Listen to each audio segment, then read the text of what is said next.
Merci beaucoup. This is me with the best baguette winner of 2024. It took him 4 times to win this competition. Up to 200 bakers compete for this competition in Paris every year. Baguettes are really no joke for French people. Let's find out why the baguette is so important in French culture and what's the story behind it and what does it take to make the best baguette in Paris. Let's find out in today's video.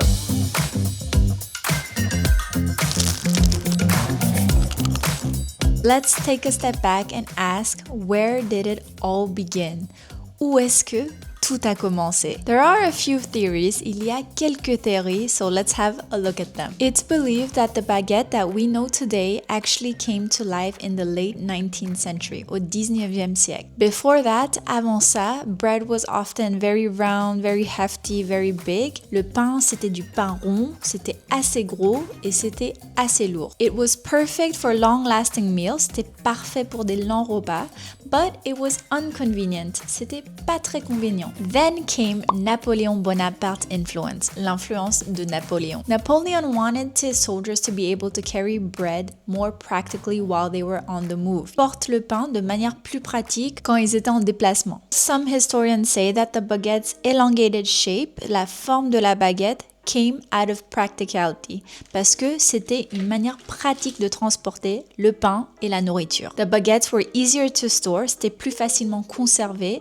and was more easy to put into the soldiers' coat pockets, pour mettre dans leur poche. During the revolution, pendant la révolution, bakers would actually start to make long pieces, loaves of bread, because they were easy to transport and because they were more easily baked than round loaves. Parce que c'était facile pour le transport et ça prenait moins de temps, it took less time than baking the round bread. And apparently back then the workers had lots of fights, il y avait beaucoup de bagarres entre les travailleurs, so they thought of a smart solution that the workers wouldn't need their knives to cut the loaves of bread, but that they'd have a bread that could be easily cut by hand, qu'on pouvait le couper à la main. Pas besoin de couteau, no need for a knife. Now, some say that the baguette became even more part of people's lives when Parisians started taking the metro, quand les Parisiens ont commencé à prendre le métro. Picture this, un Parisien, a Parisian, pendant la heure de pointe, during rush hour, avec une baguette sous le bras, with a baguette under the arm, and there you see lots of French people walking around in the morning. I'm taking you back, but it's also what is done today. C'est souvent fait aujourd'hui. I see a lot of people, surtout le matin, especially in the mornings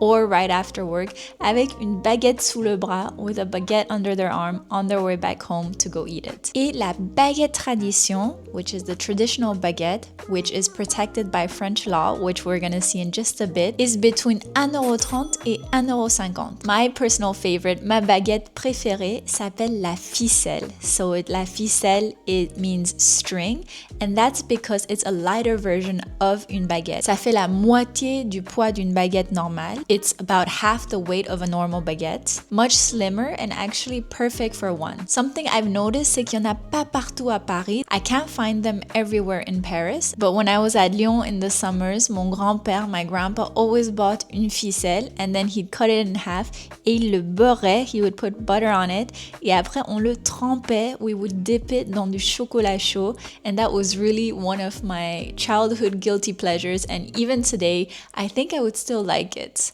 I don't know if you've ever had a baguette in that way, avec du beurre dessus, with butter on top, and you dip it into a hot drink, mais c'est très très bon, and it's such a comfort food. Now let's talk about the baguette wars.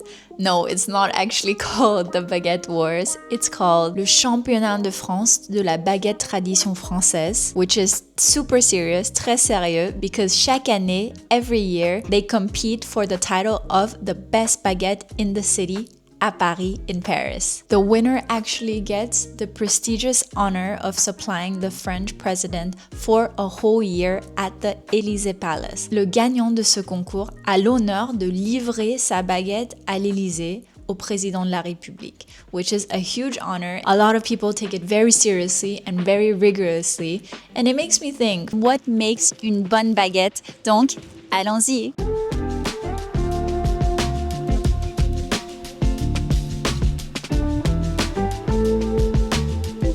Bonjour.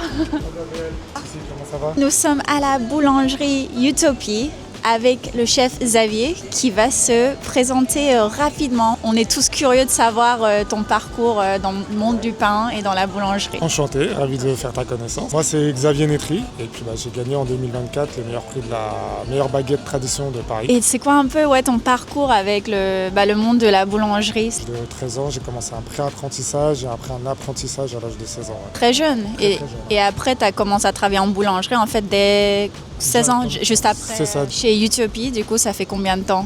Là, ça va faire 10 ans que je suis chez Utopie. Belle maison, je pense que tu dois t'y plaire. Ouais, carrément. Ouais, c'est une très belle maison. On a des patrons qui sont au top, on s'entend super bien. Qu'est-ce qui fait en fait une bonne boulangerie en France ou à Paris? Ce qui va faire une bonne boulangerie, je pense que déjà, ça va être le personnel qui va y avoir à l'intérieur. Ouais. Et aussi, je pense que d'avoir vraiment des ingrédients de qualité aussi, ça doit jouer. Ouais, c'est très important d'avoir des matières premières de qualité, de savoir où est-ce qu'on est fourni. Et maintenant, par rapport à l'année dernière, qu'est-ce qui fait une bonne baguette du coup?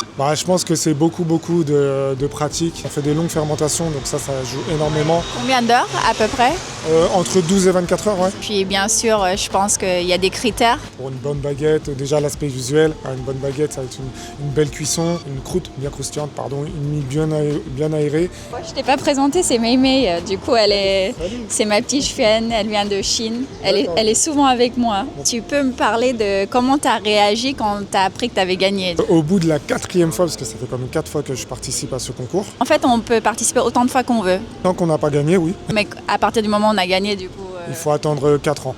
Ah oui, c'est comme une présidentielle un peu. Ouais, exactement, c'est exactement ça. Et puis le titre, on l'a à vie aussi. Oui. Donc ça, c'est bien. Ça, c'est super. Ça a changé quoi à partir du moment que tu as appris que tu avais gagné? Déjà, j'ai été très très surpris parce que je ne m'attendais pas à gagner au bout de la 4e fois. C'était un peu la dernière fois que je participais, je me disais aussi. Ça a changé beaucoup de choses. Il s'est passé plein de trucs. Je me suis retrouvé dans pas mal de pays différents pour faire des masterclass et des démonstrations différentes. Où ça, par exemple? En Corée. Par exemple. En Corée. Ouais. En fait, à partir du moment, avoir cette notoriété, cette image. Carrément, c'est grâce à ce titre-là que cette notoriété, elle a un peu grimpé. Les jeunes, en fait, qui s'intéressent dans le monde de la boulangerie ou que peut-être qu'il y a des personnes aussi qui veulent tenter de gagner ce concours, tu donnerais quoi comme conseil? Surtout toi qui as tenté 4 fois. Franchement, c'est de la détermination. Ça a été un peu mon mot phare pendant toutes ces années, la détermination de se donner les moyens d'y aller, de le faire et puis de voir après les résultats, mais faut être motivé tout simplement. Pourquoi avoir tenté autant de fois en fait? Ça tenait vraiment à cœur? Ce titre me tenait à cœur parce que depuis l'âge de mes 20 ans, je me suis toujours dit la boulangerie c'est bien, mais aller plus loin encore, ça sera encore mieux. Et pour moi, aller plus loin, c'était être reconnu par mes pairs. Aujourd'hui, grâce à ce titre... Là, vous êtes super reconnu. Merci beaucoup. Et j'espère que vous allez venir voir la boulangerie Utopie. Peut-être que tu seras là. Et tu peux dire que tu viens de ma part parce que je pense que ça te fera toujours plaisir. Et il a son livre qui sort dans 2 mois, donc on a hâte de voir ça. À très bientôt.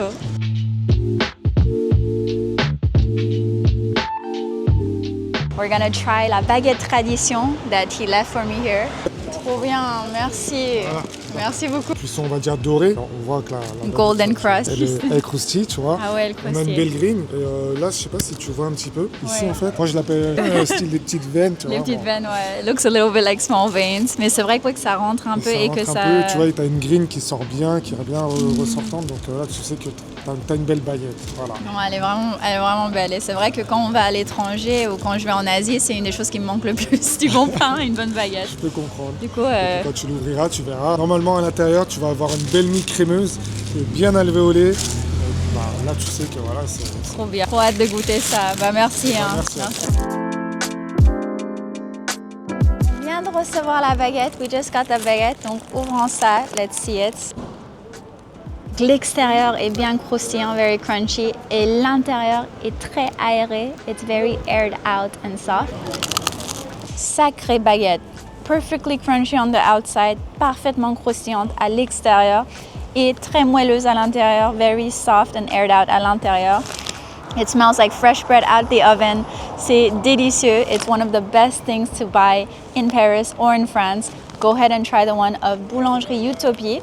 If you want me to try the winner of 2025 of 2025, let me know in the comments and bon appétit! Here's something I bet you didn't know. In France, there's a law for bread called le décret pain that was invented in 1993. It can only be made with flour, water, salt, and yeast. Et c'est tout. And that's it. No additive, pas d'additif, no preservatives. Ça peut pas être congelé. It can't be frozen at any point. It's really meant to protect the old way, le savoir-faire, making real, fresh French baguettes. So that's how we protect our gastronomy, is we really make the crease of bread. There's also laws about the baguette size. Il y a même des lois pour la taille de la baguette. It has to be 65 centimeters long, which is about 25 inches, and weigh about 250 grams, which is about 8 ounces. The only Guinness World of Book records I've ever been to was actually over a year ago on this channel, one of the first videos, une des premières vidéos. It was to see if France would be able to make the longest baguette in the world. It was on the western suburbs of Paris, which is where I used to live before moving here into my new apartment at Paris a few months ago. And it was such a crazy, fun, full of adrenaline day. It was very serious, c'est très sérieux, because t'avais beaucoup de Parisiens, a lot of Parisians and a lot of French people which were impatiently waiting and also encouraging the bakers that were there. There were so many, and it was pouring rain that day. Il pleuvait des cordes, so everything had to be covered. I'd never seen so many ovens aligned one after the other. Il y avait des fours qui étaient alignés et tout le monde encourageait les chefs et les boulangers en disant on peut le faire, saying we can make it, we can do it, and that il fallait absolument pas casser la baguette. They weren't allowed to break the baguette, otherwise they wouldn't be able to make the Guinness World of Records for la baguette la plus longue au monde, la longest baguette in the world. If you want to actually go check out that video, I'm going to put it in my description. It's also very nostalgic. Speaking of that day, I remember the smell of la baguette and fresh bread was so strong que l'odeur était tellement forte, et honnêtement, pour moi, c'est vraiment une des odeurs que j'adore. It's one of the smells that I love, and that's why living close to a boulangerie, which in France is not surprising if you live close to a boulangerie. Le matin in the morning, quand tout est silencieux and everything's quiet, and that you can see that only the boulangeries are lit up, it's such like a warm, comforting smell. J'adore l'odeur du pain qui sort du four, of bread that just is out of the oven. What about you? Et toi, est-ce que t'aimes cette odeur? Do you like the smell? The first baguette of the day is usually taken out vers 6h30, 7h, around 6:30 a.m., 7. Bien sûr, les boulangers commencent extrêmement tôt. The boulangers, they start their job extremely early. I have so much respect because I think it's a very rigorous, tough job parce qu'il faut se lever vers 3h, you have to wake up around 3 a.m. Et après, il faut vraiment enchaîner. You need to do non-stop all the breads and also les viennoiseries. Les viennoiseries are everything that's les croissants, pain au chocolat, pain suisse, pain au raisin. So really, il y a vraiment énormément de choses à faire et il faut le faire de manière très rapide, and you have to do it very quickly. And that's also why j'ai beaucoup de respect pour les gens dans ce métier.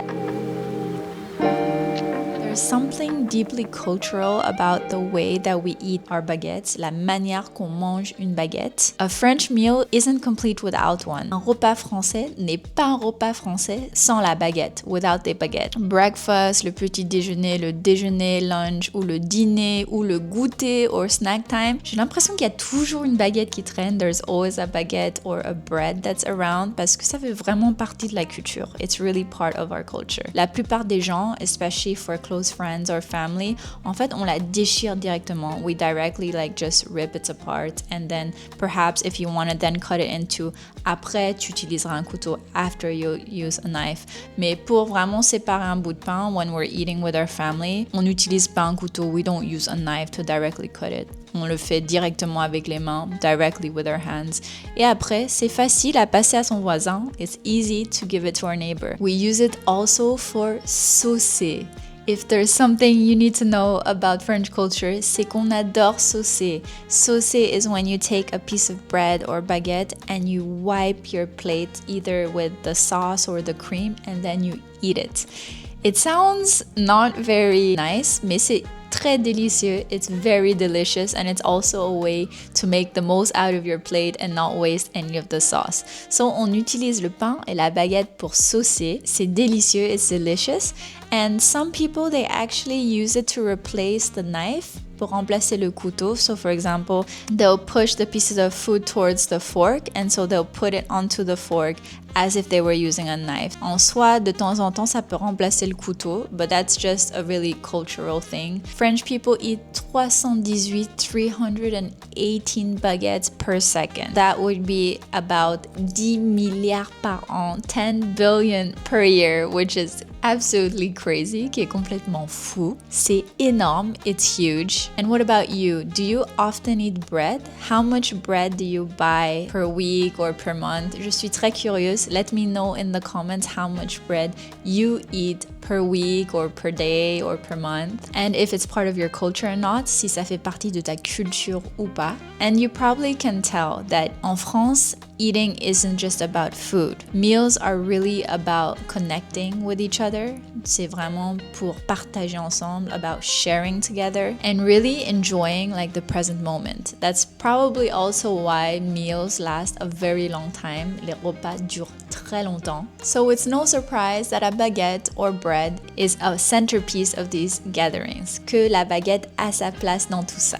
I feel like French diet, I could make a whole video about that too because it's something very interesting to understand as well. But today we're just gonna say that French food culture is more about balance. C'est vraiment l'équilibre. No extreme diets, pas de régime extrême. We love our good food, natural food, especially the real unprocessed stuff. While the baguette might be really simple, même si la baguette c'est un produit très simple, it's really about quality, tradition and community. Ça vraiment, ça représente la qualité et la tradition. I would say it's a symbol of how the French people approach food and how French people approach life in general. Comment les Français approchent la nourriture et comment les Français approchent la vie en général. With joy, simplicity and a sense of connection. De manière joyeuse et de manière simple. It's more than just food. It's French culture. C'est la culture française. So la fameuse baguette, from its revolutionary beginnings to its place in everyday life in France. So next time you're in France or you're near a boulangerie, grab one and share it with your friends. Partage-le avec tes amis ou ta famille and take a moment to enjoy, de profiter,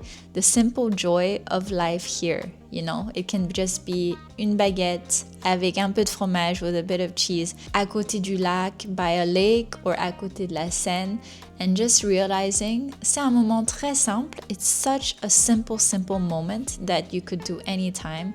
Mais en profiter pleinement, like just really enjoy it. And especially in the summer, we get very carried away by all the things that are happening, all the events, all the plans, all the people that we need to see. Mais il faut ralentir. I think we need to slow down. And I really think that's what this time of the year is for. Cette période de l'année, c'est pour ralentir un peu. Take a step back, slow down a bit.